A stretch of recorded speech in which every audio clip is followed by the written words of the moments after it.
আপনি যখন কাউকে ভালোবাসেন তখন তাকে নিজের চোখের সামনে অন্য কারো হয়ে যাওয়া দেখাটা খুবই কষ্টের। এই ড্রামায় রাজকুমার এবং রাজকন্যা একে অন্যকে ভালোবেসেছিল, কিন্তু তবুও তাদের দুজনকে আলাদা হয়ে যেতে হয়। নিজের মৃত বোনের শেষ ইচ্ছে পূরণ করার জন্য রাজকন্যা তার বোনের স্বামীকে 5 বছরের কন্ট্রাক্টে বিয়ে করে, যে ছিল তার প্রেমিকেরই ভাই। 5 বছর পরে তাদের দুজনের আবারও দেখা হয়, তবে এবার তাদের দুজনের মাঝে বাধা হয়ে দাঁড়ায় রাজকন্যার বোনের স্বামী। ছেলেটি যে কোনো মূল্যে মেয়েটিকে পেতে চাইছিল, এজন্য সে সবকিছু করতে রাজি ছিল। তবে শেষ পর্যন্ত কি রাজকন্যা তাকে বিয়ে করে, নাকি তার বোনের স্বামী এবং বাচ্চা সামলাতেই সারা জীবন পার করে দেয়? এই অসম্ভব সুন্দর ড্রামার নাম হলো এ টেল অফ লাভ অ্যান্ড লয়ালিটি। তো চলুন ড্রামার কাহিনী শুরু করা যাক।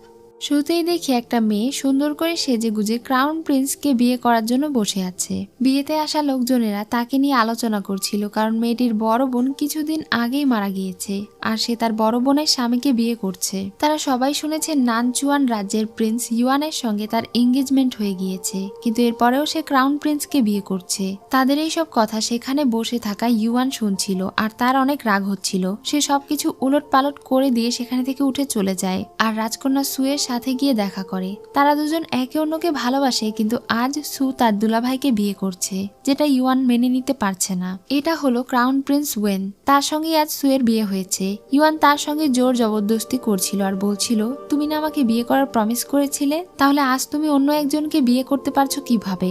অন্য কারো হতে হলে প্রথমে তোমাকে আমার হতে হবে। সু তখন কান্নাকাটি শুরু করে এবং এখানে সিন ক্রিয়েট করতে বারণ করে। ইউয়ান শুধু তাকে বলে, চিন্তা করো না, রাজা তোমাকে স্পর্শ করবে না, কারণ সে তোমার বোনকে পছন্দ করে। তোমাকে আমি আবারও নিয়ে যেতে আসবো, সেই পর্যন্ত অপেক্ষা করো, আর নতুন বিয়ের জন্য শুভকামনা। এটা বলেই সে ওখানে থেকে চলে যায়। সু তার দিকে তাকিয়ে মনে মনে বলছিল, আমাকে মাফ করে দিও ইউয়ান। সেই রাতে সু রাজা ওয়ানের সঙ্গে কথা বলে আর বলে, এই বিয়ে সে শুধু তার বোনের জন্য করছে। তার বোনের ছেলেকে বড় করার দায়িত্ব তার। তার মৃত স্ত্রী তার জন্য চিঠি লিখে গিয়েছিল, যেখানে লেখা ছিল সু নানচুয়ান রাজ্যের রাজকুমারকে পছন্দ করে আর সেই রাজকুমার ইউয়ানের কাছে অনেক সৈনিক পাওয়ার রয়েছে। 5 বছর সু তাদের ছেলেটাকে লালন পালন করবে, বড় করবে। যখন সময় আসবে তখন যেন ইউয়ানকে সে সঠিক কাজে লাগায় এবং পরিকল্পনা মাফিক চলে। অন্যদিকে সু তার মৃত বোনের দেওয়া চিঠি পড়ছিল, যেখানে সে লিখেছিল তার ছোট ছেলেটা এখনো বোঝে না যে তার মা মারা গিয়েছে।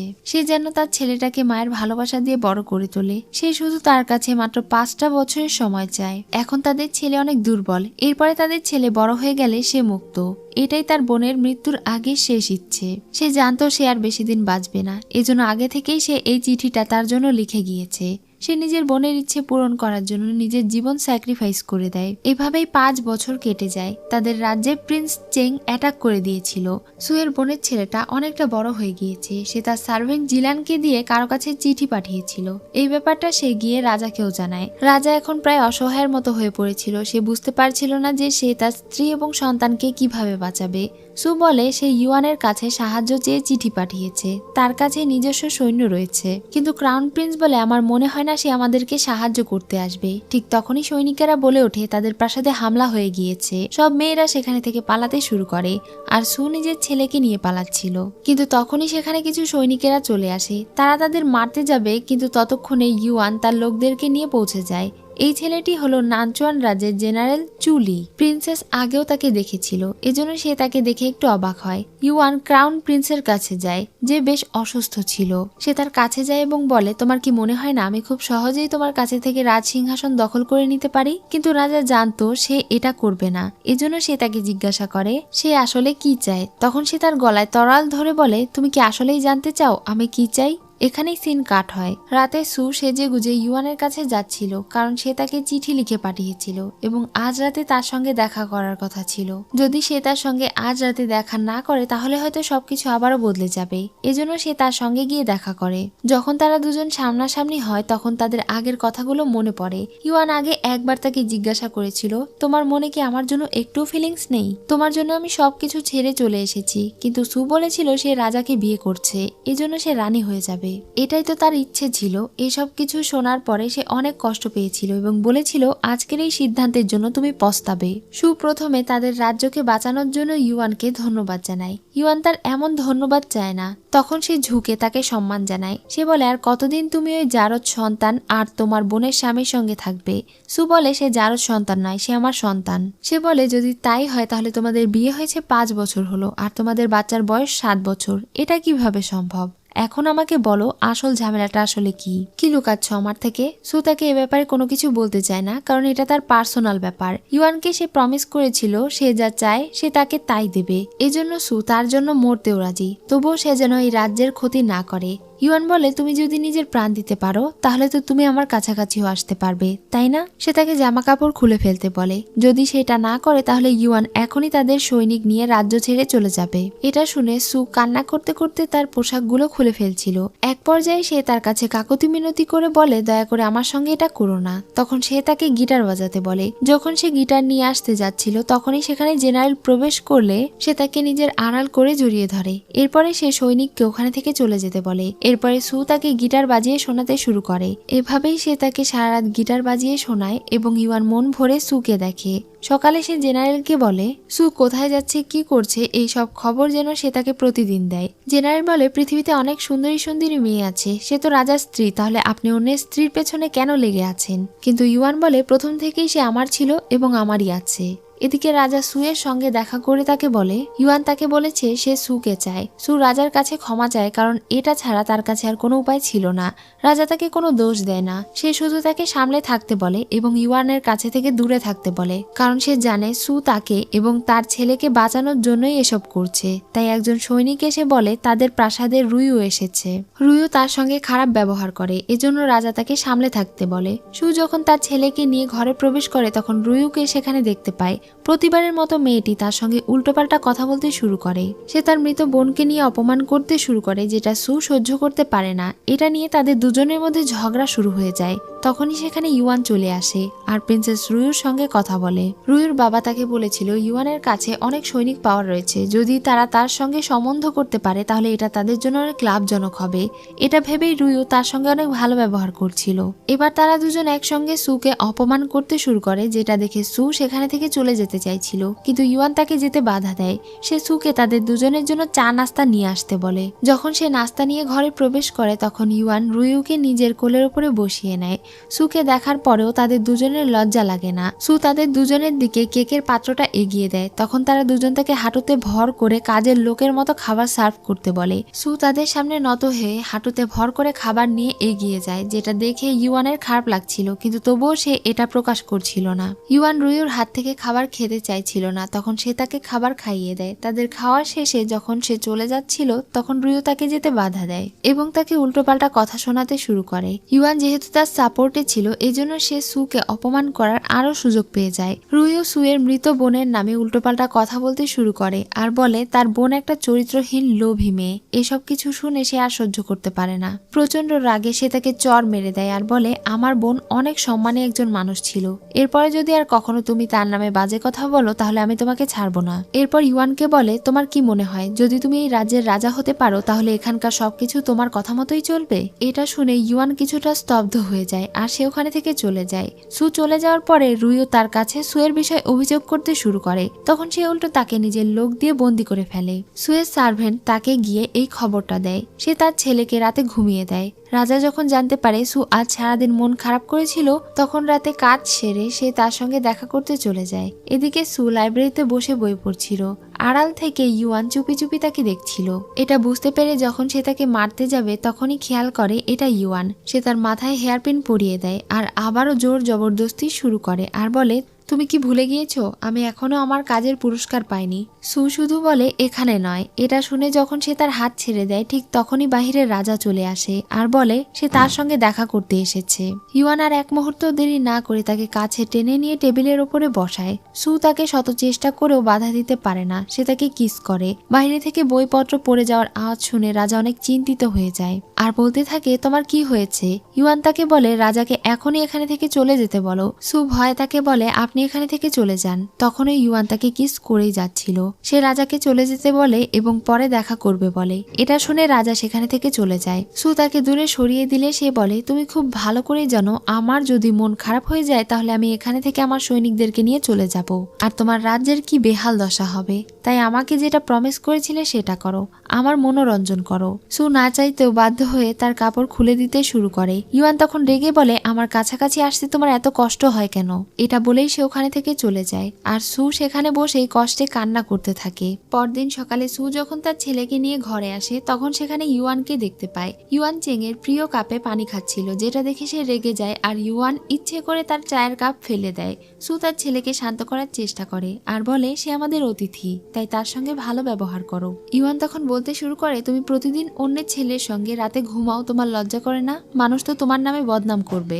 সু বলে, তার বোনের ছেলে এখনো ছোট, সে এখনো যুবক নয়, তাই তার সঙ্গে থাকতে দোষের কিছু হবে না। সে বলে, যখন একটা ছেলের বয়স 3 হয় তখন থেকেই তার মায়ের কাছে থেকে আলাদা শোয়ার নিয়ম, কিন্তু এত বড় হওয়ার পরেও তুমি তার সঙ্গেই থাকো। সে আরো কিছু বলবে এর আগেই সু তার দাসীকে ডাক দেয় এবং চেংকে সেখানে থেকে নিয়ে চলে যেতে বলে। তারা চলে যাওয়ার পরে ইউয়ান বলে, তুমি তোমার বোনের ছেলেকেই এত সেবা করো, তাহলে তুমি তোমার বোনের হাজবেন্ডকে কিভাবে সেবা করেছো এতদিন? আজ রাতে তুমি আমাকে তোমার হাজবেন্ডের মতো করে সেবা দেবে। এটা বলে সে ওখানে থেকে চলে যায়। দাসী যখন চেংকে নিয়ে যাচ্ছিল তখন তাকে দেখে জেনারেলের বেশ ভালোই লাগছিল। সে তাকে দেখে পছন্দ করতে শুরু করেছিল।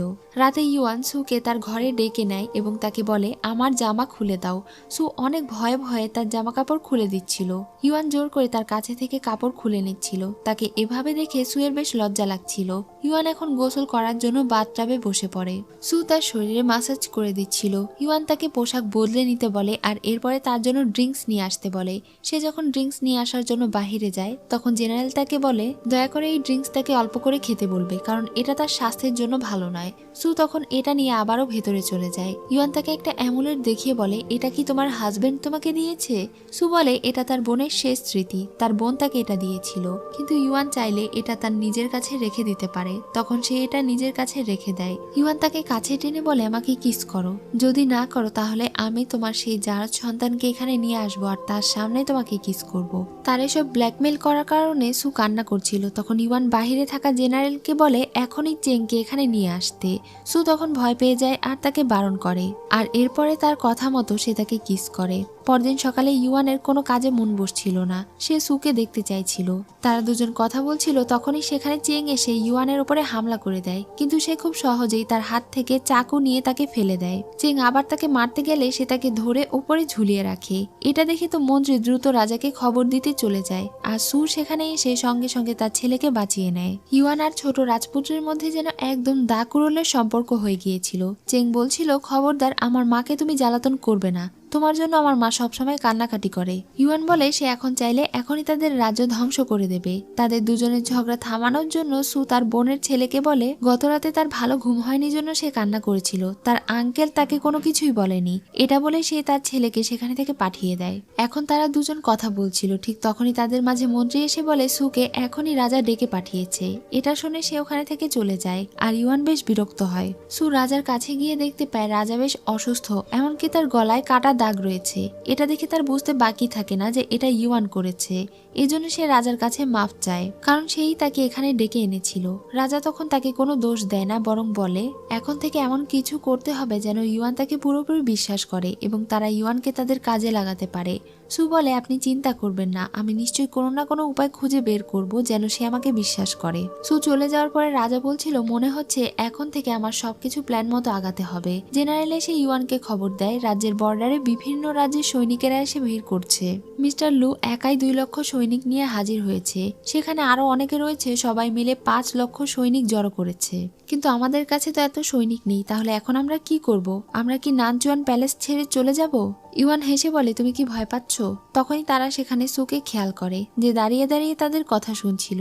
যখন সে ধরা পড়ে যায় তখন সে তাদের জন্য চা নিয়ে আসতে বলে। এই সুযোগে ইউয়ান জেনারেলকে বলে সে যেন মিস্টার মিংকে গিয়ে বলে তাদের মাত্র 8000 সৈনিক রয়েছে, এই সৈনিক যদি প্রাসাদ রক্ষা করতে পারে তাহলে ভালো, আর যদি না পারে তাহলে ইউয়ানকে যেন তারা কোনো রকমের দোষ না দেয়। জেনারেল তার এই হুকুম শুনে যদিও একটু ইতস্তত ইতস্তত করছিল, কিন্তু এরপরেও সে ওখানে থেকে চলে যায়।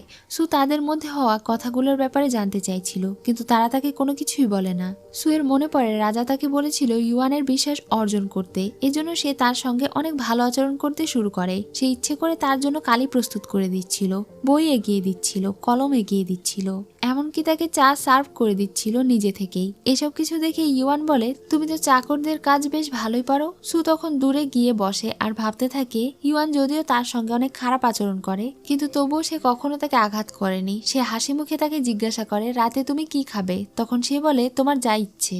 সু চলে গেলে ইউয়ানের বেশ ভালো লাগে। এদিকে একজন সৈনিক এসে রাজাকে বলছিল ইদানিং সু প্রিন্স ইউয়ানের সঙ্গে অনেক বেশি মেলামেশা শুরু করেছে। সে নাকি রাত বেরাতে তার ঘরে যায় আসে, এমনকি তার জন্য নিজের হাতের খাবার রান্না করে। সু নাকি এসব করছে কারণ নানচুয়ানদের সৈনিকেরা যতদিন এই প্রাসাদে থাকবে ততদিন নাকি প্রাসাদ সুরক্ষিত থাকবে। এটা শুনে রাজা বেশ রেগে যায়। সে ওই লোকটাকে আঘাত করে আর এরপরে প্রাসাদের বাহিরে তাকে কোনো একটা কাজের জন্য পাঠিয়ে দেয়। রাতে সু নিজের হাতে ইউয়ানের জন্য রান্না করে নিয়ে এসেছিল এবং তাকে খেতে দিয়েছিল। সে তার বোনের ছেলেকেও ইনভাইট করে। সে চায় তারা দুজন একসঙ্গে যেন বসে খাবার খায়। সুয়ের কথা মতো চেং ইউয়ানকে সম্মান জানায় আর এরপরে খেতে বসে। খাবার সময় চু চেংকে খাবার বেড়ে দিচ্ছিল। এটা দেখে তার একটু হিংসে হচ্ছিল, কিন্তু এরপরে আবার সু তাকেও খাবার বেড়ে দেয়। খাবার খেতে খেতে তাদের দুজনের মধ্যে কথা কাটাকাটি শুরু হয়ে যায়। ইউয়ান শুধু তাকে উল্টোপাল্টা কথা শোনাচ্ছিল আর বেচারা বাচ্চা চেং তার কথা শুনে কান্না করতে শুরু করেছিল। সু যতটা সম্ভব তাকে শান্ত করার চেষ্টা করছিল, কিন্তু পারছিল না। ইউয়ান তাকে একটার পর একটা উল্টোপাল্টা কথা শুনিয়েই যাচ্ছিল। সে তার মৃত মাকে নিয়ে এটা ওটা বলছিল। সু তার কথা শুনে বুঝতে পারে ইউয়ান এখন ঠিক আগের মতোই আছে। ইউয়ান যদিও রাজার গলায় তরোয়াল ধরেছিল, কিন্তু তবুও সে তাকে মারত না। ইউয়ান আসলে এই রাজ্যের রাজসিংহাসন চায় না, বরং সে ন্যায় বিচার চায়। সে সবসময় অন্যদেরকে প্রোটেক্ট করতে চায়। চেং সেখানে বসে কান্না করে দেয়, কিন্তু সু এক দৃষ্টিতে ইউয়ানের দিকেই তাকিয়েছিল। এটা দেখে ইউয়ান ভীষণ অবাক হয়ে যায়। সে মনে করে সু হয়তো তার বোনের জন্য কান্না করছে, এজন্য সে তার গলা চেপে ধরে আর বলে আমার সামনে কেন কান্না করছো। চেং তখন তার মাকে তার হাত থেকে ছাড়িয়ে নেয় এবং জড়িয়ে ধরে কান্না করতে শুরু করে। সু কোনো মতে তাকে শান্ত করে সেখানে থেকে পাঠিয়ে দেয়। ইউয়ান বলে সে তো তোমার নিজের রক্ত নয়, তাহলে তাকে এত ভালোবাসো কেন।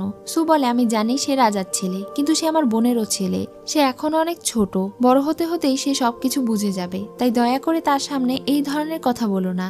এমন আচরণে তার মনে অনেক ভয় তৈরি হচ্ছে। ইউয়ান বলে যদি সে আমাকে বাবা বলে ডাকে তাহলে আমি আর ওকে কিছু বলবো না। সেখানে জেনারেল তার সঙ্গে কথা বলতে এলে ইউয়ান বাহিরে তার সঙ্গে কথা বলতে চলে যায়। তারা এমন একটা জায়গায় যায় যেখানে মিস্টার লু বলছিল শত্রুর শত্রু আমাদের বন্ধু। এটা শুনে তো জেনারেল তাকে মারতে যেতে চাইছিল, কিন্তু ইউয়ান তাকে বাধা দেয় আর সেখানে থেকে নিয়ে চলে যায়। যাওয়ার সময় তার হাতে থাকা অ্যামুলেট নিচে পড়ে যায়, যেটা খেয়াল করে সে আবারও ফিরে আসে। কিন্তু এটা নিয়ে আসতে যাবার কারণে সেখানে থাকা লোকেরা টের পেয়ে যায় আর তার দিকে তীর ছুঁড়ে মারে। এদিকে সু ইউয়ানের জন্য অপেক্ষা করতে করতে গোসল করে আর এরপরে অনেকক্ষণ তার জন্য বাহিরে বসে থাকে। ইউয়ান ফিরে এসে তার দিকে তাকিয়ে আগের কিছু কথা মনে করে। ইউয়ান একদিন প্রচন্ড আহত ছিল, সে প্রায় আধমরা হয়ে গিয়েছিল আর তার এমন অবস্থা দেখে সু অনবরত কেঁদেই যাচ্ছিল। ইউয়ান তাকে বলছিল আমি আর হয়তো তোমার সাথ দিতে পারবো না। আমি তোমাকে কথা দিয়েছিলাম যে আমাদের বিয়ে হবে, কিন্তু সেটা হয়তো আর হবে না। সে শুধু তার ক্ষতস্থান চেপে ধরে কান্না করে যাচ্ছিল আর সে তাকে সান্ত্বনা দিয়ে বলছিল পরের জীবনে আমরা দুজন নিশ্চয়ই এক হতে পারবো। সু শুধু কান্না করছিল আর বলছিল আমি তোমাকে কিভাবে বাঁচাবো তোমাকে।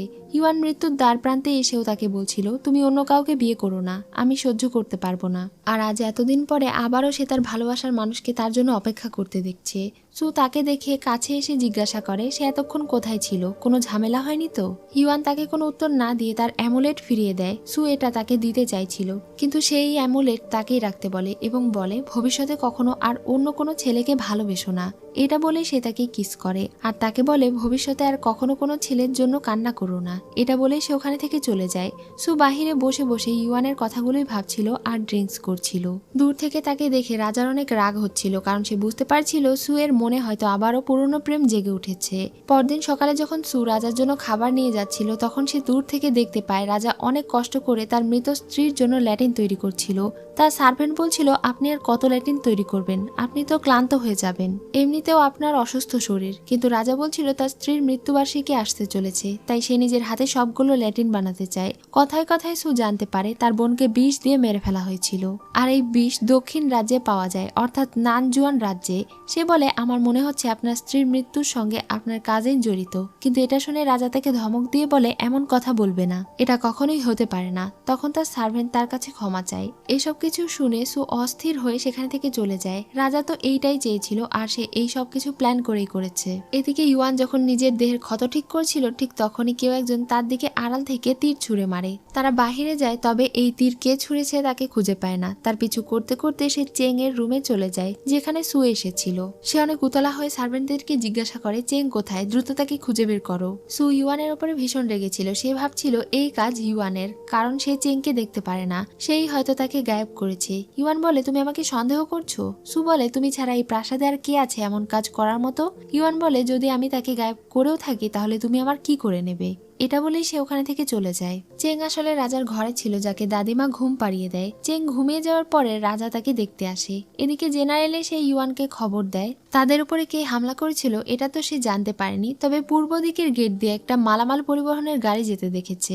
এটা শুনে ইউয়ানের সন্দেহ হয় আর বলে এত রাতে তো কোনো গাড়ি বাহিরে যাওয়ার কথা না। সঙ্গে সঙ্গে সে ওই গাড়ির পিছু করে এবং গাড়ির ভেতরে থেকে চেংকে উদ্ধার করে নেয়। তাকে উদ্ধার করার সময় অনেক মানুষ তার উপরে তীর ছোড়ে, এর মধ্যে একটা তীর তার পেটে লেগে যায়, কিন্তু তবুও সে তাকে নিয়ে পালাতে সক্ষম হয়। সু তার বোনের ছেলের জন্য অনেক বেশি দুশ্চিন্তা করছিল। চিন্তায় সারা রাত তার ঘুম আসছিল না। এদিকে তারা দুজন জঙ্গলে গাছতলায় বসেছিল। ইউয়ান বেশ আহত ছিল, আর চেং তাকে বলছিল আমাকে গল্প বলে শোনাও, নয়তো আমার ঘুম আসবে না। ইউয়ান বলে সে গল্প জানে না, এজন্য চেং নিজেই তাকে গল্প বলে শোনাতে শুরু করে। তারা দুজন মিলে অনেকক্ষণ গল্প করে, আর এরপরে ইউয়ান তাকে জিজ্ঞাসা করে এখন কি তুমি আমাকে দেখে ভয় পাও না? চেং বলে তার মা বলেছে ইউয়ান ভালো মানুষ, তাই সে আর তাকে ভয় পায় না। ইউয়ান এখন তাকে নিজের কাছে টেনে নিয়ে বলে ঘুমাও। ঘুমানোর আগে সে তার কাছে একবার বাবা ডাক শুনতে চায়, কিন্তু চেং তাকে বাবা বলে ডাকে না। সারা রাত তারা দুজন জঙ্গলেই কাটিয়ে দেয়। সকালে রাজা সুয়ের সঙ্গে দেখা করতে যায়। সু রাজার কাছে ক্ষমা চেয়ে বলে আমি আপনার ছেলের সঠিক খেয়াল রাখতে পারিনি, সে কোথায় যেন হারিয়ে গিয়েছে, তাকে কোথাও খুঁজে পাওয়া যাচ্ছে না। রাজা তাকে সান্ত্বনা দিচ্ছিল আর বলছিল এতে তার কোনো দোষ নেই। রাজা তাকে বলছিল তোমার বোঝা উচিত আমরা একই পরিবার, দুঃখের সময় সব দুঃখ তুমি একাই নিও না, আমাকেও ভাগ করে নিতে দিও। সে কান্না করছিল, ঠিক তখনই সেখানে ইউয়ান আসে এবং বলে তোমরা দুজন দেখছি একে অন্যকে অনেক ভালোবাসো। চেংকে দেখে সু অনেক খুশি হয়ে যায়। রাজা যদিও তাকে দেখে অনেক উতলা হওয়ার নাটক করছিল, কিন্তু সে বেশ অবাক ছিল। তাদেরকে এমন হাসি খুশি দেখে ইউয়ান সেখানে থেকে চলে যাচ্ছিল। সু যদিও তাকে বাধা দিয়ে কথা বলার চেষ্টা করে, কিন্তু রাজা তাকে যেতে বাধা দেয়। সে বলে চেং যেহেতু ফিরে এসেছে তোমার প্রথমে তাকে সময় দেওয়া উচিত। এটা শুনে ইউয়ান মন খারাপ করে সেখানে থেকে চলে যায়, আর সু মনে মনে তার কাছে মাফ চেয়ে নেয়। রাজাও এটা দেখে বেশ বিরক্ত হয়।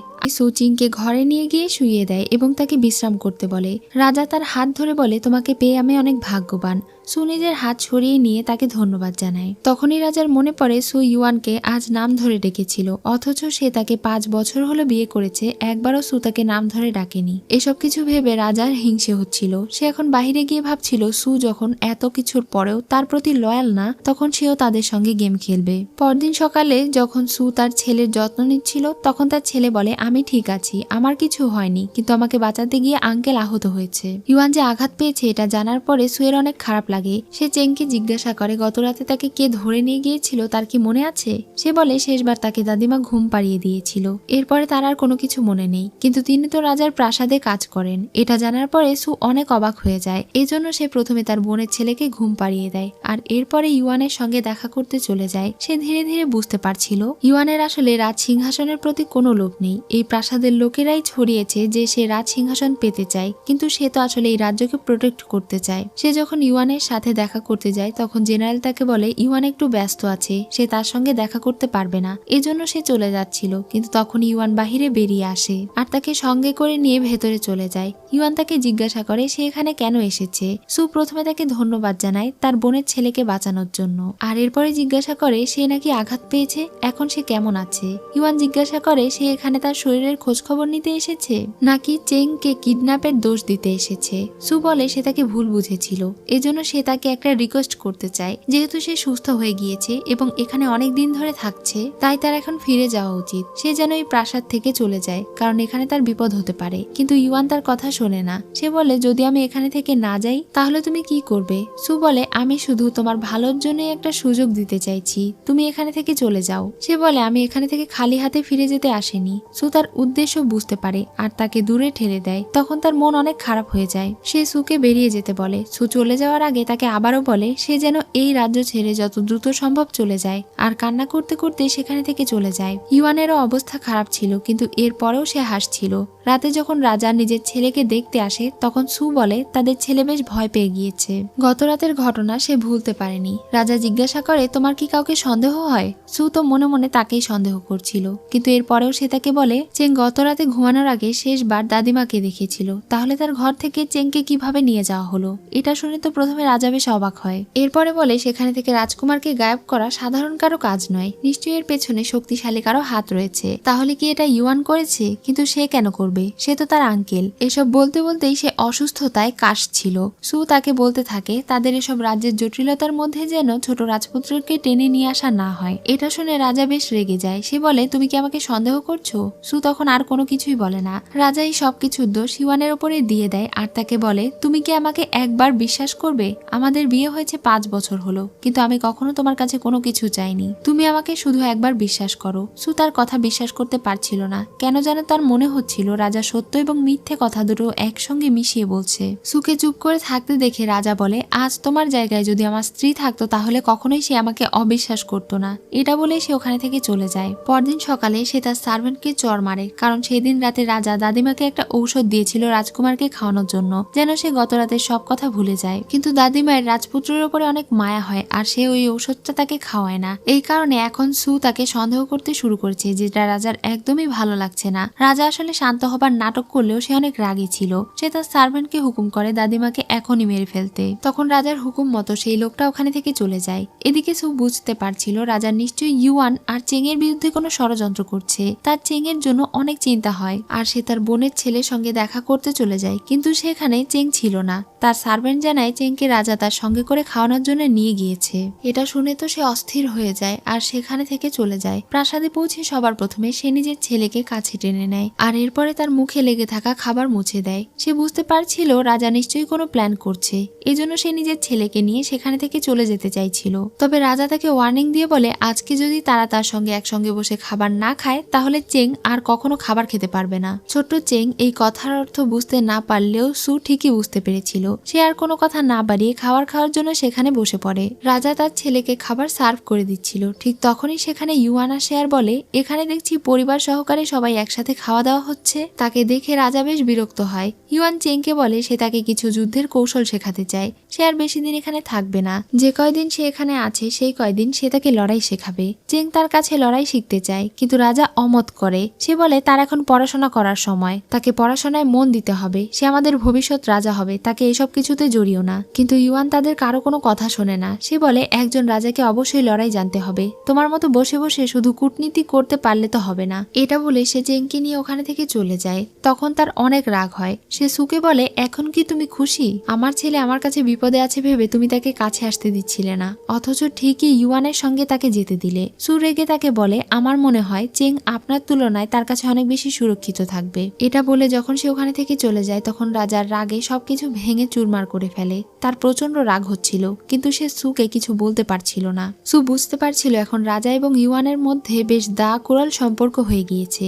এই ঝগড়া যেন আর বৃদ্ধি না পায়, এজন্য সে ইউয়ানের কাছে যায় এবং চেংকে নিজের সঙ্গে করে নিয়ে চলে যাচ্ছিল। ইউয়ান তাদেরকে যেতে বাধা দেয়। সে চেংকে জিজ্ঞাসা করে, তুমি কি লড়াই শিখতে চাও? চেং তার কাছে থেকে লড়াই শিখতে অনেক আগ্রহী ছিল এবং তাকে মাস্টার বলছিল। ইউয়ান তখন তাকে ইশারা করে ডাকে আর সে তার পিছু পিছু চলে যায়। এখন তারা দুজন একসঙ্গে লড়াই করতে শুরু করে। চেং বারবার তাকে আক্রমণ করছিল আর ইউয়ান তাকে পাল্টা আঘাত করছিল, যেটা দেখে সু একটু রেগে যায়। সে বলে লড়াই শিখতে হলে একটু তো আঘাত পেতেই হবে, তা না হলে সে কিভাবে লড়াই শিখবে? এটা শুনে সু আবার সেখানে থেকে সরে যায়। আবারও তাদের দুজনের লড়াই প্রশিক্ষণ শুরু হয়ে যায়। চেং অনেকবার চেষ্টা করে তাকে আঘাত করার, কিন্তু পারে না। শেষ পর্যন্ত সে তাকে তরোয়াল দিয়ে আঘাত করতে না পেরে পেটের ক্ষতস্থানে আঘাত করে, যার ফলে ইউয়ান বেশ ভালোই আহত হয়। চেং তার কাছে থেকে ক্ষমা চায়, কারণ সে লড়াইয়ে জেতার জন্য ইচ্ছে করে তাকে মেরেছে। ইউয়ান বলে কোনো ব্যাপার না, আর সে জেনারেলকে ডাক দিয়ে চেংকে পাশে ঘুরতে নিয়ে যেতে বলে, আর সে নিজে সুয়ের সাথে ঘরে চলে যায়। সু তার ক্ষততে সুন্দরভাবে ব্যান্ডেজ করে দিচ্ছিল। তখন সে বলে, মনে হচ্ছে তুমি এখন আর কাটা ছেঁড়া ভয় পাও না, অভ্যস্ত হয়ে গিয়েছো। এটা শুনে তার আগের কিছু কথা মনে পড়ে। আগে একদিন যখন প্রথম তার সঙ্গে ইউয়ানের দেখা হয়েছিল, সেই দিনও ইউয়ান ভীষণ আহত ছিল, কিন্তু সু তার ক্ষত দেখে অনেক ভয় পাচ্ছিল।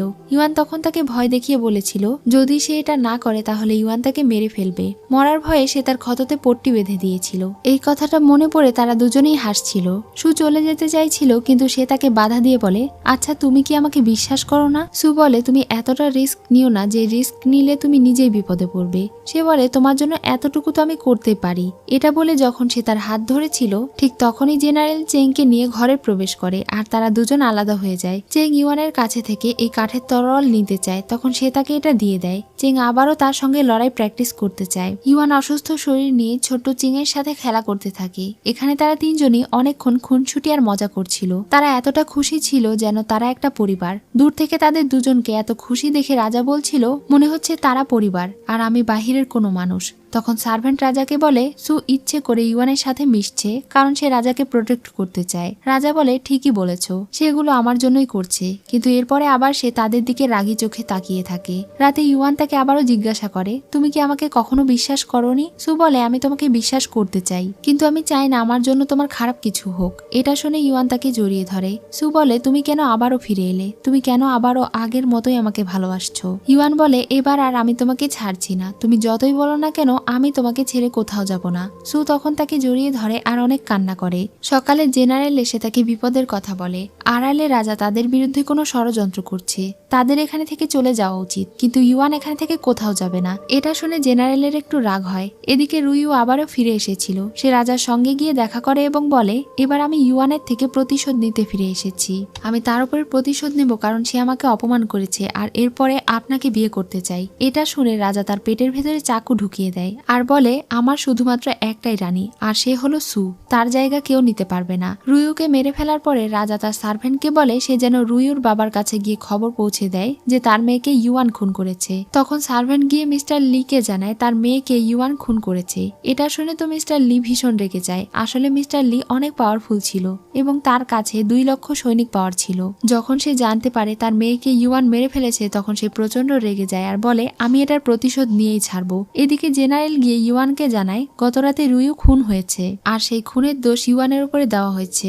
মিস্টার লি যে কোনো সময় তাদের উপরে হামলা করতে পারে। জেনারেল যত দ্রুত সম্ভব ইউয়ানকে নিয়ে এখানে থেকে চলে যেতে চাইছিল, কিন্তু ইউয়ান সুকে বিপদে ফেলে এখানে থেকে যাবে না। তখন জেনারেল অনেক রেগে যায় আর বলে, আপনি আসলে কি চান? এমন একজনকে বাঁচাতে চান যাকে রাজা প্রোটেক্ট করবে, তাহলে আপনাকে কি প্রোটেক্ট করবে? ইউয়ান বলে, যদি সে এখানে থেকে চলে যায় তাহলে তাদের রাজ্য বিপদে পড়ে যাবে, তাই তাকে এখানে থাকতেই হবে। সে জেনারেলকে একটা টোকেন দিয়ে দেয় আর বলে এটা সাহায্যে সে যেন সুয়ের সার্ভেন্টকে সঙ্গে নিয়ে রাজ্য ছেড়ে চলে যায়। তখন জেনারেল এই টোকেনের সাহায্যে সুয়ের সার্ভেন্টকে এবং চেংকে সেখানে থেকে চলে যেতে সাহায্য করে, আর তাকে মাউন্টেনের পাশে অপেক্ষা করতে বলে, কারণ এখানে ঝামেলা শেষ হলে সে তার সঙ্গে গিয়ে দেখা করবে। সার্ভেন্ট রাজি হয়ে যায় এবং তার কাছে থেকে বিদায় নিয়ে চলে যায়। সে বিদায় নেওয়ার কিছুক্ষণের মধ্যেই সেখানে মিস্টার লি এবং তার সৈনিকেরা চলে আসে। তারা প্রাসাদে হামলা করে দেয়। জিলান চেংকে নিয়ে রাজ্য ছেড়ে চলে যায়। এদিকে মিস্টার লি ইউয়ানের উপরে তার সৈনিকদেরকে দিয়ে হামলা করে দেয়। রাজপ্রাসাদের 2 দিকের গেট বন্ধ করে দেওয়া হয়। ইউয়ানের উপরে শত শত সৈনিক হামলা করে দেয়, কিন্তু সে তাদের সবাইকে মেরে ফেলছিল। খুব সহজেই তাদের সঙ্গে লড়াই করে তাদেরকে হারিয়ে দিচ্ছিল। এটা দেখে মিস্টার লি অনেক চিন্তায় পড়ে যায়। অন্যদিকে সু রাজার কাছে যায় এবং তাকে অনেক রিকোয়েস্ট করতে থাকে। সে বলে প্রাসাদের গেট যেন খুলে দেওয়া হয়, নয়তো ইউয়ান মারা যাবে। সে তো এই 5 বছর নিঃস্বার্থভাবে তাদের সঙ্গে থেকেছে, তার বাচ্চার সেবা করেছে। রাজা যেন তার এই একটা কথা রাখে। রাজা রেগে বলে, তুমি এখনো তার কথাই ভাবছো? আমি যদি গেট খুলে না দেই? সু কাঁদতে কাঁদতে বলে, দয়া করে এতটা স্বার্থপর হবেন না। আমি আপনাকে কথা দিচ্ছি এরপরে আমি আর কখনো ইউয়ানের সাথে মিশবো না। আপনি দয়া করে তাকে প্রাণ ভিক্ষা দেন। আমি আপনার কাছে তার জন্য প্রাণ ভিক্ষা চাইছি। আপনার কথা মতো আমি তার সঙ্গে বিশ্বাসঘাতকতা করেছি, তার সঙ্গে অভিনয় করেছি, কিন্তু আমি তাকে কিছুতেই মরতে দেখতে পারবো না। আমি জানি এই প্রাসাদ থেকে আমি কখনো বের হতে পারবো না, কিন্তু দয়া করে আমার বোনের জন্য হলেও আমার এই কথাটা আপনি রাখুন। রাজা তাকে এত কান্নাকাটি করতে বারণ করে আর বলে, আমি তোমার মনের ইচ্ছা পূরণ করব। তোমার যখন তার সঙ্গে থাকার এতই ইচ্ছে, তাহলে আজ আমি তোমাকে বিদায় দেব। টেবিলের উপরে 2 গ্লাস চা রাখা আছে, সেটা নিয়ে এসো। চা খেয়ে আমি তোমাকে বিদায় দিতে চাই। সু চা নিয়ে আসে আর তারা দুজন চা খায়। রাজা এখন বলে, তুমি তাকে ভালোবাসো তাই না? যদি তুমি তাকে ভালোবেসে থাকো তাহলে তোমার আমাকে মেরে ফেলা উচিত। তুমি কি জানো আমি তোমাকে ঘুমের ঔষধ খাওয়ালাম? সু এটা শুনে অনেক অবাক হয়ে যায় আর তখনই জ্ঞান হারিয়ে ফেলে। রাজা তাকে জড়িয়ে ধরে বলে, আমি এই শেষবারের মতো স্বার্থপর হতে চাই। সুয়ের যখন জ্ঞান ফিরে আসে তখন সে তার সামনে রাজাকে দাঁড়িয়ে থাকতে দেখে। এখন রাত হয়ে গিয়েছিল। পেছনে থেকে রাজাকে দেখে সে ইউয়ান মনে করে, কিন্তু এরপরে রাজাকে দেখে সে তার উপরে রেগে যায় আর জিজ্ঞাসা করে সে এমনটা কেন করলো। ইউয়ান তো তার ভাই, সে তাকে বাঁচিয়েছে, তার রাজ্য প্রোটেক্ট করেছে, কিন্তু এরপরেও সে কেন তাকে মারতে চায়? রাজা তাকে বলে, সে আমার ভাই, সে আমাকে ভালোবাসে না, বরং সে আমার রাজ সিংহাসন পেতে চায়। সে আমার ভাই, কিন্তু এরপরেও সে আমার স্ত্রীকে চায়। সে আমার ভাই, কিন্তু এরপরেও পুরো রাজ্যের সৈনিকের ক্ষমতা শুধু তার হাতে। আমি তো শুধু এখানে বসে রাজ্য চালাই। যদি সে আমার ভাই হতো তাহলে সে আমাকে সবার সামনে অপমান করতো না। রাজা বলে, সেদিন রাতে সে তার ঘরে প্রবেশ করেনি, কারণ সে জানতো ঘরের ভেতরে ইউয়ান ছিল। এমনকি সে এটাও জানে ইউয়ান তাকে অনেক গভীরভাবে ভালোবাসে। সু তাকে ডেকেছিল তাদের রাজ্য প্রোটেক্ট করার জন্য, আর এর বদলে সে ইউয়ানের কাছে নিজেকে সঁপে দিয়েছে। এটা শুনে সু কিছুটা রেগে যায়। তখন সে বলে, তুমি চিন্তা করো না, ইউয়ান আর তোমাকে জ্বালাতন করতে পারবে না। কিছুক্ষণের মধ্যেই মিস্টার লি তার মাথা কেটে ফেলবে। সু তখন কাঁদতে কাঁদতে রিকোয়েস্ট করে বলে সে যেন ইউয়ানকে বাঁচিয়ে নেয়, কারণ সে সত্যি এখানে সুয়ের জন্য আসেনি, বরং সে তাদের রাজ্যকে প্রোটেক্ট করতেই এসেছে। রাজা রেগে যায় আর বলে, আমি তোমার কথা ভাবছি আর তুমি এখনো ইউয়ানের জন্যই আমার কাছে ভিক্ষা চাইছো? রাজা এখন তাকে বলে দেয় সে আসলে সুকে অনেক আগে থেকেই ভালোবাসে। এমনকি যখন তার সঙ্গে সুয়ের বোনের বিয়ে হয়েছিল তারপরেও সে তাকে পছন্দ করত। সে ওই সময় তাকেই বিয়ে করতে চেয়েছিল, কিন্তু সু ছিল কনকুবাইনের মেয়ে আর তার বড় বোন ছিল রানীর মেয়ে। এজন্য তাকে রানীর মেয়েকেই বিয়ে করতে হয়েছিল। তবে বিয়ের কয়েক বছর পরে মিস্টার লি এর একমাত্র মেয়ে রুইউর বিয়ের প্রস্তাব নিয়ে একজন সৈনিক তাকে খবর দেয় এবং বলে যদি সে রুইউকে বিয়ে করে তাহলে মিস্টার লি তার সকল সৈনিকের ক্ষমতা তাকে দিয়ে দেবে। সে ওই সময় রেগে গিয়েছিল আর বলেছিল আমি বিবাহিত, কিন্তু তারা তাকে বলেছিল তোমার স্ত্রী তো অনেক অসুস্থ, তাহলে তাকে মেরে ফেলো। এটা বলে তারা তার হাতে একটা কাগজের টুকরো গুজে দিয়ে চলে যায়। এসব কিছু শোনার পরে সুয়ের বড় বোন অনেক ভেঙে পড়ে। সে বুঝতে পেরেছিল রাজা কি সিদ্ধান্ত নিয়েছে, আর তাই সে ইচ্ছে করে বিষ খেয়ে মারা গিয়েছিল। এটা শুনে সু প্রচন্ড রেগে যায় আর কান্না করতে করতে বলে তুমি আমার বোনের খুনি। রাজা তাকে বলে আমি তোমার বোনকে খুন করিনি, সে আমাকে ভালোবাসতো আর আমার সিদ্ধান্তকে সম্মান করার জন্য সে নিজেই আত্মহত্যা করেছে। সুয়ের পরেও ভীষণ রেগেছিল এবং কান্না করছিল। রাজা বলে তোমাকে পাওয়ার জন্য যা করতে হয় তার সবকিছুই আমি করেছি, এমনকি আমি জানতাম তুমি ডাকলে ইউয়ান এখানে ছুটে আসবে, তাই তাকে নিয়ে আসার জন্য আমি ইচ্ছে করে রাজ্যে যুদ্ধ বাঁধানোর নাটক করেছি। ইউয়ান যেহেতু এখন এখানে চলে এসেছে তাই তাকে পরিকল্পনা করে আমি এখন মেরে ফেলবো, কারণ সে মরে গেলে আমার পথের কাঁটা সরে যাবে। তার কারণে আমি এখনো পুরোপুরি রাজা হবার স্বাদ উপভোগ করতে পারিনি। সব সময় সে আমার রাজ সিংহাসনের পাওয়ারের অধিকার খাটানোর চেষ্টা করেছে, আর এই সবকিছু করেছি আমি শুধুমাত্র তোমার জন্য। সু বলে সে তাকে ঘৃণা করে, আর রাজা তার সঙ্গে জোর জবরদস্তি করছিল আর বলছিল আমি তোমাকে ভালোবাসি, তুমি আমার স্ত্রী, তাই তোমার উপরে শুধুমাত্র আমার অধিকার আছে। এসব ঝগড়া করতে করতে সে তাকে বিছানায় ছুঁড়ে ফেলে দেয়। সু নিজেকে মেরে ফেলার ব্ল্যাকমেল করে আর এর বদলে ইউয়ানকে ছেড়ে দিতে বলে। রাজা প্রচন্ড রেগে যায় আর তার সঙ্গে খারাপ ব্যবহার শুরু করে। তবুও সু কাঁদতে কাঁদতে শুধু তার কাছে একটাই মিনতি করছিল, সে শুধু বারবার বলছিল ইউয়ানকে ছেড়ে দিতে। তার কথায় বিরক্ত হয়ে রাজা তার গলায় আঘাত করে অজ্ঞান করে দেয়। এরপরে সে তাকে বিছানায় শুইয়ে দিয়ে বলে এবার তুমি আমাকে শেষবারের মতো একটা সাহায্য করো। এটা বলে সে তার কোমরে থাকা বেল্ট খুলে ফেলে। এখানেই সিন কাট হয় আর 8 বছর আগের সিন দেখানো হয়। 8 বছর আগে যখন সুয়ের সাথে তার বাবা নানজুয়ান রাজ্যের রাজকুমারের বিয়ে ঠিক করেছিল তখন সে বাড়ি থেকে পালিয়ে জঙ্গলে চলে গিয়েছিল, কারণ সে এমন কাউকে বিয়ে করতে চায় না যাকে সে চেনে না। সেই সময় একটা ছেলে তাকে নিয়ে গাছের পেছনে লুকিয়ে পড়ে আর সেখানে অনেকগুলো মুখোশধারী লোক তাদেরকে খুঁজে বেড়াচ্ছিল। শেষ পর্যন্ত তাদেরকে খুঁজে না পেয়ে লোকগুলো চলে যায়। তারা চলে যাওয়ার পরে ইউয়ান জ্ঞান হারিয়ে পড়ে যায়। সু তাকে গাছের নিচে বসিয়ে ক্ষত পরিষ্কার করার চেষ্টা করছিল, কিন্তু তার বুকে এত কাটা দাগ দেখে সু অনেক ভয় পাচ্ছিল। ইউয়ান বুঝতে পারে সে ভয় পাচ্ছে, এজন্য সে তাকে আরো ভয় দেখানোর জন্য বলে যদি তুমি আমার ক্ষত ব্যান্ডেজ করে না দাও তাহলে আমি তোমাকে মেরে ফেলবো। এটা শুনে সে আরো ভয় পেয়ে যায় আর তার ক্ষততে ব্যান্ডেজ করে দেয়। ইউয়ান এটা দেখে মনে মনে ভাবছিল মেয়েটা কত বোকা। এখানে সে সুয়ের নাম জানতে পারে। পরদিন সকালে যখন তার ঘুম ভাঙে তখন সে সুকে নদীর ধারে বসে থাকতে দেখতে পায়। ইউয়ান তার কাছে যায়। তাকে দেখে সু ঘুরে দাঁড়ানোর সময় পড়ে যাচ্ছিল, তখনই ইউয়ান তাকে সামলে নেয়। এই সময় তারা দুজন একে অন্যের দিকে এক দৃষ্টিতে তাকিয়েছিল। ইউয়ান তাকে জিজ্ঞাসা করে, তোমার কি ক্ষুধা লেগেছে? সুয়ের ক্ষুধা লেগেছিল, এজন্য সে জঙ্গলের পাশে জেনারেলের সঙ্গে গিয়ে দেখা করে আর তার কাছে থেকে খাবার কিছু জিনিস নিয়ে নেয়। জেনারেল বলে তার এখানে ঘুরে বেড়ানো বিপজ্জনক, কিন্তু ইউয়ানের সঙ্গে সু ছিল, তাই সে তাকে একা রেখে যেতে চায় না। সু যখন একা নদীর ধারে বসেছিল তখন সেখানে কিছু লোক আসে আর তাকে কিডন্যাপ করে নিয়ে চলে যায়। ইউয়ান যতক্ষণে সেখানে পৌঁছায় ততক্ষণে লোকগুলো সুকে নিয়ে চলে গিয়েছিল। সে বুঝতে পেরেছিল সুকে কোথায় নিয়ে যাওয়া হয়েছে, যেই ভাবা সেই কাজ। সে বাজারে একটা দোকানে বসে চা পান করছিল, যেখানে লোকগুলো সুকে কিডন্যাপ করে নিয়ে এসেছিল। তাকে দেখে সু অনেকবার তাকে ইশারা করে ডাকার চেষ্টা করছিল।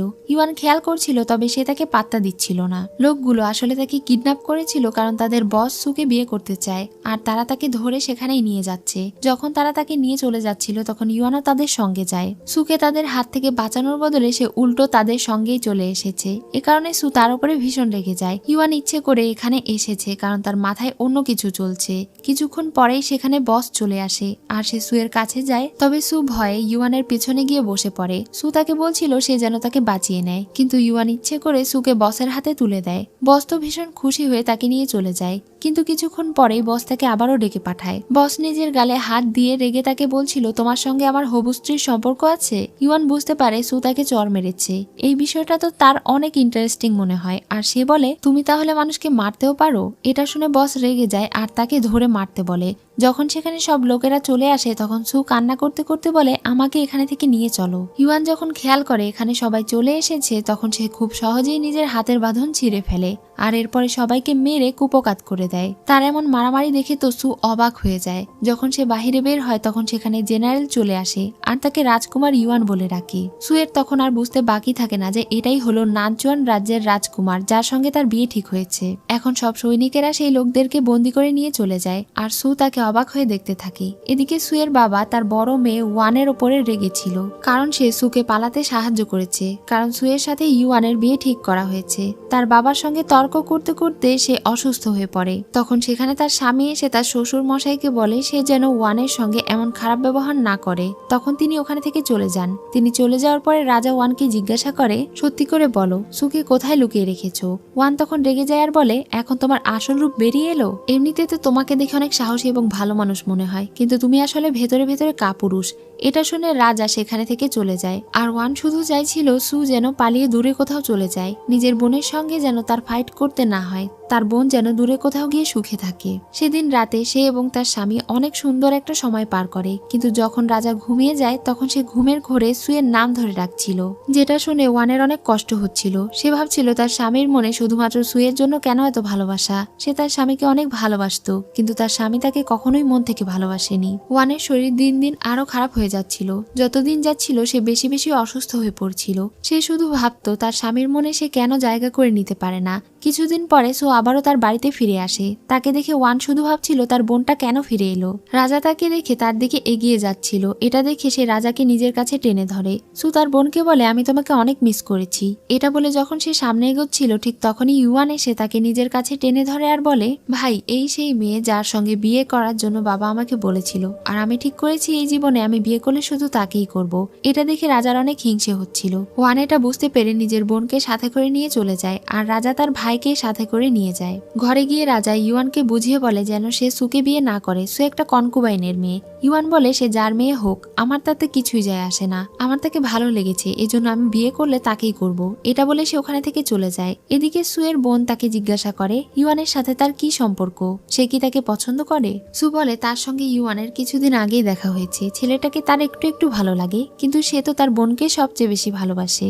এটা বলে সে তার বোনকে জড়িয়ে ধরে। তখন তার বোন বলে, তুমি এত মিষ্টি কথা কোথায় শিখেছো? সু বলে, যাই হয়ে যাক না কেন আমি তোমাকে কখনো ছেড়ে যাব না। বেশ কিছুদিন পার হয়ে যায়। মিস্টার লি একটা সৈনিককে রুইউর বিয়ের প্রস্তাব দিয়ে রাজার কাছে পাঠায়। যেহেতু ওয়ান অনেক অসুস্থ ছিল তাই মিস্টার লি চায় সে যেন তার স্ত্রীকে মেরে ফেলে এবং তার মেয়েকে বিয়ে করে। যদি রাজা তার মেয়েকে বিয়ে করে তাহলে সে রাজাকে 2 লক্ষ সৈনিকের পাওয়ার দিয়ে দেবে, আর যদি সে তা না করে তাহলে সে তার পক্ষে থাকবে না। রাজা তো প্রথমে এই প্রস্তাবে রেগে গিয়েছিল, কিন্তু এরপরে সে নিজেও বিষয়টা ভেবে দেখে এবং মিস্টার লুয়ের দেওয়া মেডিসিন নিয়ে নেয়। ওয়ান তখন বুঝতে পারে তার স্বামী কি সিদ্ধান্ত নিয়েছে, আর এটা বুঝতে পেরে তার অনেক কষ্ট হয়। সেদিন রাতে ওয়ান অনেক বেশি অসুস্থ হয়ে পড়ে। তারা দুজন বসে কিছুক্ষণ গল্প করে আর এরপরে রাজা সেখানে থেকে চলে যায়। যাওয়ার সময় সে দাদিমাকে বলে ওয়ানের ঔষধ অনেক তেতো, তাই ঔষধ খাওয়ানো শেষে সে যেন তাকে একটা চকলেট খেতে দেয়। দাদিমা যখন ওয়ানকে গিয়ে বলে রাজা তাকে ঔষধ খাওয়ার পরে এই ক্যান্ডি খেতে বলেছে, তখন সে দাদিমাকে বলে আমার জন্য কিছু কাগজ কলম নিয়ে এসো।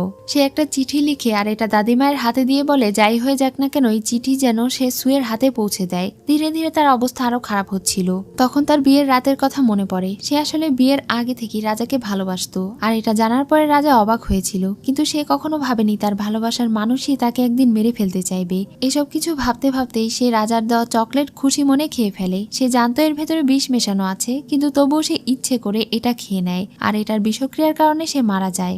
এখন আবারও 8 বছর পরের সিন দেখানো হয়। ইউয়ান এখনো বেঁচে ছিল কারণ সে ওখানে থাকা সকল সৈনিকদেরকে মেরে ফেলেছিল। রাজা ওখানে যায় এবং একটা দলিল পড়ে শোনায় যেখানে লেখা ছিল রাজকুমার ইউয়ান মিস্টার লিয়ের একমাত্র মেয়েকে খুন করেছে এবং তাদের রাজ্যে বিশৃঙ্খলা সৃষ্টি করেছে।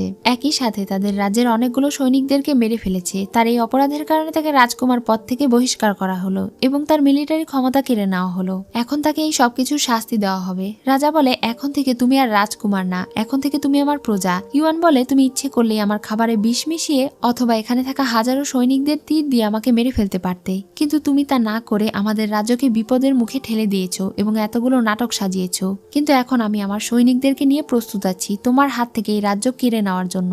রাজা তখন রেগে বলে এখনো তো আসল নাটক শুরুই হয়নি। এটা বলে সে প্রাসাদের মেইন দরজা খুলে দেয় আর তার সামনে সুকে বেঁধে হাজির করা হয়। সুকে এই অবস্থায় দেখে ইউয়ান ভীষণ অবাক হয়ে যায়। সু বলে আমাকে মাফ করে দিও, আমি আবারও তোমাকে বিপদে ফেললাম।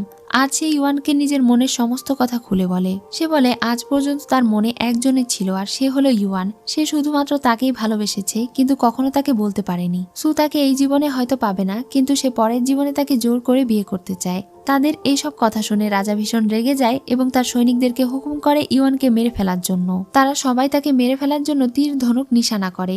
ইউয়ান সুকে হাসতে দেখে জিজ্ঞাসা করে তোমার কি ভয় হচ্ছে না? সু বলে তুমি পাশে থাকলে আমার একটু ভয় লাগে না। ইউয়ান তখন তার চোখ বন্ধ করে দিয়ে শেষবারের মতো তাকে কিস করে আর সকল সৈনিকেরা তার দিকে তীর ছুঁড়ে মারে। শত শত তীর তার বুক এবং পিঠ ঝাঁঝরা করে দেয়। সুয়ের চোখের সামনে সে প্রচন্ড আহত হয়ে যায় এবং ওখানেই পড়ে মারা যায়। নিজের চোখের সামনে ভালোবাসার মানুষকে মরে যেতে দেখে সে প্রচন্ড চিৎকার করে কান্না শুরু করে। তার মৃত্যু যেন সে কিছুতেই মেনে নিতে পারছিল না। এসব কিছুর পরে দেখানো হয় সেদিন রাতে আসলে রাজা তার কোমরের বেল্ট খুলেছিল এবং তার শরীরে তারের পোশাক পরিয়ে দিয়েছিল যেন তার গায়ে কোনো তীর না লাগে। সেই ইউয়ানকে মারার জন্য তাকে ব্যবহার করেছিল।